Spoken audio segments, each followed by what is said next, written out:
Creamy chicken റൈസാണ് ഉണ്ടാക്കാൻ പോകുന്നത്. അതിലേക്ക് ഒരു പാൻ വെച്ച് ബട്ടർ ഇടുക, ഓയിൽ ഒഴിക്കുക, ഉള്ളി ഇടുക, ഗ്രാമ്പു, ഏലക്കായ, പട്ട, ചില്ലി ഫ്ലേക്സ്, ഒറിഗാനോ, പിന്നെ ഒരു നാരങ്ങയുടെ നീര് ഒഴിച്ചതിന് ശേഷം നമ്മൾ ചോറ് നന്നായിട്ട് മിക്സ് ചെയ്ത് കൊടുക്കുക.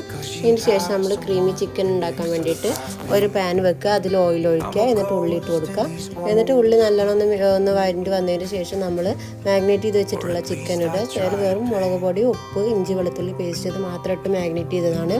അതിലേക്ക് നമ്മൾ ഒറിഗാനോ, കുരുമുളക് പൊടി ഇതൊക്കെ ഇട്ടിട്ട് നന്നായി മിക്സ് ചെയ്തതിന് ശേഷം കുറച്ച് നേരം വേവിച്ചെടുക്കുക. ഇതിലേക്കുള്ള ക്രീം തയ്യാറാക്കാൻ വേണ്ടിയിട്ട് നമ്മളൊരു പാൻ വെക്കുക. പിന്നെ അതിലേക്ക് ഒരു ടേബിൾ സ്പൂൺ ബട്ടറും 2 ടേബിൾ സ്പൂൺ നെയ്യും 1 ഗ്ലാസ് പാലും ഒഴിച്ചിട്ട് നന്നായിട്ട് മിക്സ് ചെയ്ത് അതിലേക്ക് ചില്ലി ഫ്ലേക്സ് ഇട്ട് കൊടുത്തിട്ട് നന്നായി ക്രീം പരുവത്തിലാക്കിയിട്ട് നമ്മൾ നമ്മുടെ ചിക്കനിലേക്ക് ഒഴിച്ചു കൊടുക്കുക. അതിന് ശേഷം നന്നായി മിക്സ് ചെയ്തെടുക്കുക. അപ്പോൾ നമ്മുടെ creamy chicken with rice ready ആയിട്ടുണ്ട്. ഇത് വളരെ എളുപ്പമാണ് ഉണ്ടാക്കാൻ. അപ്പോൾ എല്ലാവരും ഒന്ന് ട്രൈ ചെയ്ത് നോക്കുക.